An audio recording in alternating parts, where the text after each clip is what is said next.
Hey guys, welcome back to another video, another Berserk review video.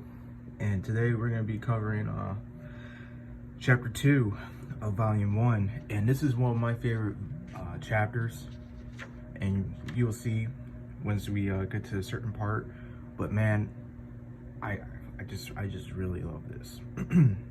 So following after the fight with the Snake Baron, Guts is, on the move again, but this time he's being hunted by demons. And they're saying, you cannot escape us, you cannot escape. And he's all bloodied and just exhausted. And here, this starts off the chapter of the brand. So now we got an idea what he's, dealing with on a daily basis. And what the brand's about and everything with just slaying these apostles, these ghouls, these monsters, demons, whatever you want to call them. And I'm guessing like there's a bit of a time skip here where we see Puck on top of riding on a bird, and and he says, "Thanks, mister," and it just tweets back at him as like, "You're welcome," and all that. And he's looking for Guts. Lo and behold, Guts just shows up, and he sees that Guts is just worn down in the injuries that he sustained from the previous fight. They're opening back up, so he's not in good shape. And Guts asks him, what are you doing here? And Puck's like, he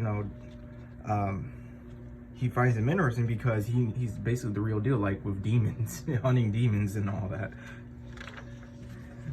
So, of course, Gus is not really amused by it, and he just, he throws him into a small puddle of water, and Puck is like, hey, what you do that for? And Gus, keep it to his philosophy.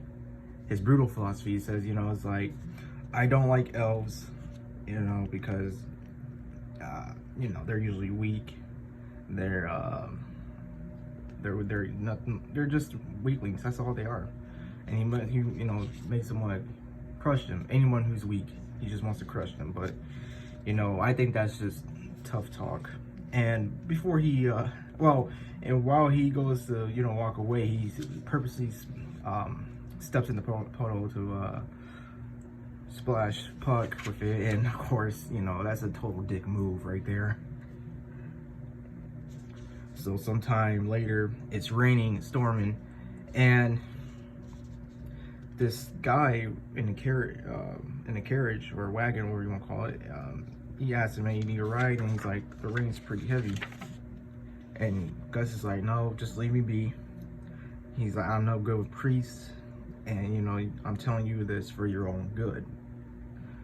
And we know why, but they don't know why. But he does tell them that he is being pursued by a legion of evil spirits. And the priest says, that's quite the affliction, but don't worry, my friend, I have God on my side. And also a lucky spirit, which is Puck that he's referring to. And we see that the man is with his daughter. And Guts, he's like, whatever, I'll get in. And he's like, what do I care if something happens to him? And off in the distance, his brand reacts, and he sees like these creatures, the demons look at him through the thicket of the forest. So they're making their way through the stormy day or night. And Puck is like, I'm here first, so don't even try to complain about anything. And Gus just, he's like, whatever, and throws a towel on him. And this is where the daughter introduces herself to him. I don't think she says his name. Yeah, she doesn't say his name. She doesn't say her name. But the priest mentions the sword, and he's like, is that some sort of sword? And we all know it's not really a sword, it's a raw heap of iron. And Guts sarcastically responds with, "Nah, I use it for my cooking." And meanwhile, while the two are talking, because of course Puck is getting drunk, and this is where the priest mentioned that, you know, he doesn't like men who live and die by a sword. He thinks it's stupid. He thinks it's very foolish of people, of men to do that. And he mentions that he had a nephew who chose to live by the sword and left home as soon as he could. And that was 5 years ago, and he lost his life on the battlefield, just some lowly soldier with no name. And Guts says, "What's wrong with that?" And this is where we get another iconic piece right here. If you guys seen like just references of it, of Guts saying, "He died doing what he wanted, no matter what, right? I bet he was happy." And I think that hits people deeply, because I mean, I think that's what a lot of us want to, you know, just do, is that we just want to die happy doing something that we love, you know, doing something that we love. So but to further elaborate, Guts even says, "Of course, once you die, that's it. Nothing comes after that. Nothing at all." And so he's gonna go to sleep, and the daughter goes to put a blanket on him. She gets a little, you know, embarrassed by it, and Guts drifts off to sleep. And this is where we get a nightmare sequence where there's a giant eye looking down on him while he's running in this labyrinth, I guess. And he's tired, and he looks up and he doesn't see anything, but then he hears something behind him. He stares off into the distance, looking behind him, turn around, and then the brand activates. He's bleeding, and he needs to run again. And this time the voices are saying, "You cannot run from us." He steps on these spikes, impaling himself on his looks like his left foot, and he falls down. He's trying to get out of the trap. And what do we see coming in the distance, coming from distance, is the demon fetus. And he just screams before waking up, and you see this this thing on him, and he stabs it and throws it over to where Puck is laying down. So Puck wakes up because of one of the tendrils being on him, and he just bounces around, and this catches everyone's attention. And they look at the monster, and they're like, "What is that thing?" And this is where Guts informs us that this is an incubus. They give people nightmares and feed off their fear. So, and he figures out that, you know, they're not even allowing him to sleep. They're not allowing him to get rest, you know, tiring him, exhausting him, wearing him out as much as they can. And the priest says, you know, evil spirits, you being what you said before was true. And Guts says, "You're saying you believe in God, but not in evil spirits?" But he mentions once again the brand, because that thing summons them, and it's bleeding. And this is where the wagon stops in a forest that's foggy, and he further informs them that, you know, incubi are born of the mixed blood of sexual fluids and of those who died filled with hatred and malice, which means that somewhere around here there must be some corpses of bandits or the like who died violently. Corpses that the demons will possess and use to attack. The horses are going crazy. The priest and his daughter and Puck are startled by this. And the girl goes to head out of the wagon to, you know, take care of the horses. And Guts just yells, "Stupid girl, don't get out of the carriage."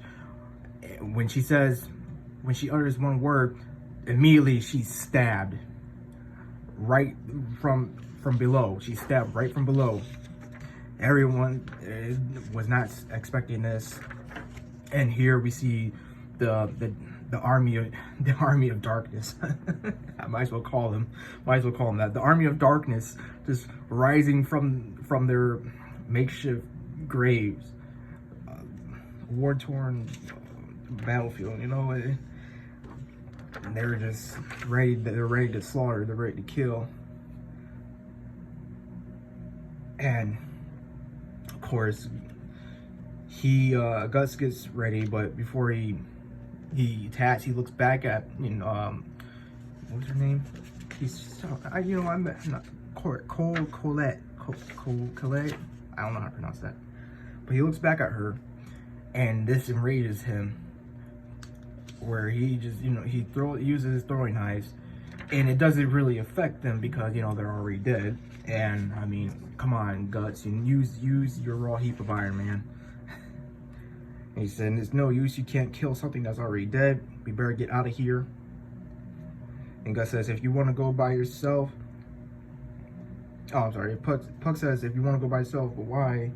It's like, it's pointless. There's too many. You're going to get killed.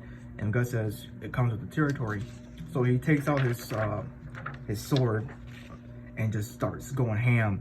You know, just saying, "Yeah," and just, you know, disposing corpses left and right as they try to kill him, and he's just swinging crazily. He's getting ready for another attack, and more of the Army of Darkness shows up, and he just charges right at them, not even hesitating.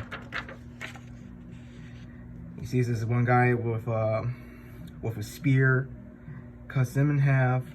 He goes to the next guys in the next group and just starts laying waste. And Puck even mentions it doesn't matter if his opponents are living or dead. And then before he can finish his thought, you hear a scream behind him in the wagon, and he's like, "What happened, old man?" And this is where we see Puck alerting Guts, like, "Hey man, it just got even more real." And of course we see blood dripping, and we see the decapitated head of Priest. And who did that? Oh yeah, it's the daughter, because, you know, she got possessed. So yeah, this is not good. So she starts walking towards Guts with her own weapon, intent on killing him, while the Army of Darkness stands there surrounding him. And what he sees before him is, you know, what she used to be like. And Guts is so startled by this, he's not even moving. And she gets a blow on him. And this is enough to, like, confirm to him and wake him up out of his his mind state that he just simply uses a sword and cuts her in two.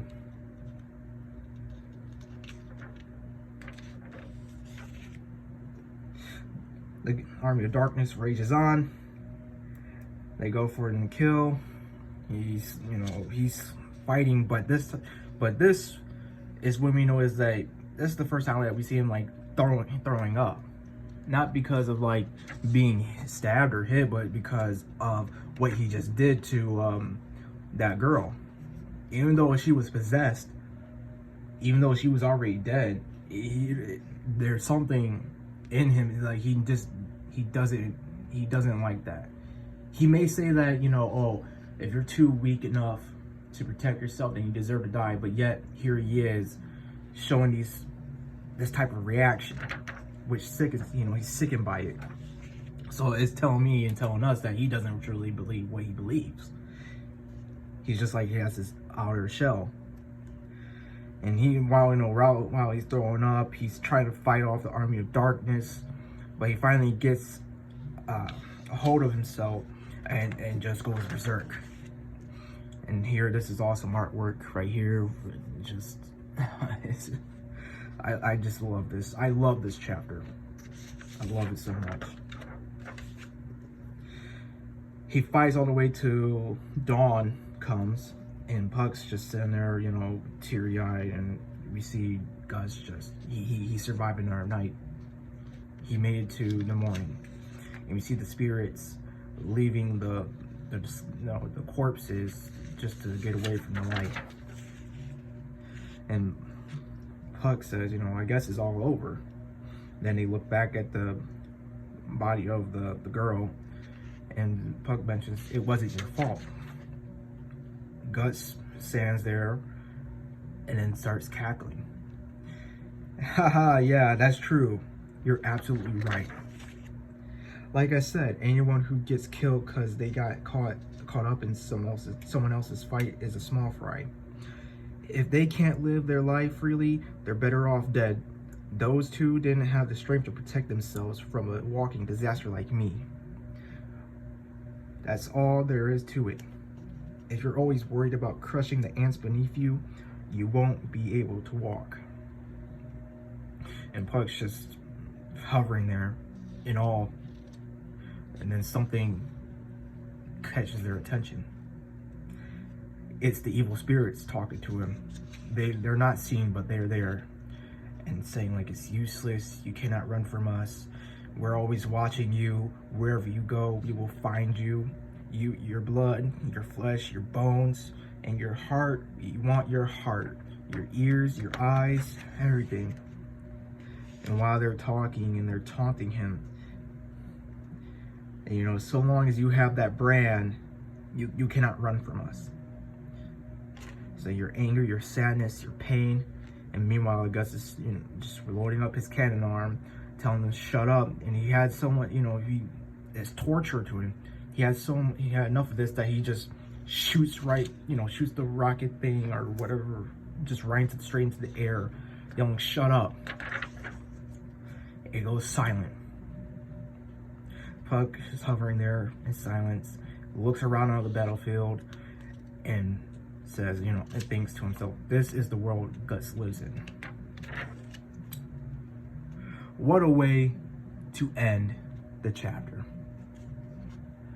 Have I mentioned that I love this chapter? But that's it for now. So I hope you guys enjoyed this, and see you next time.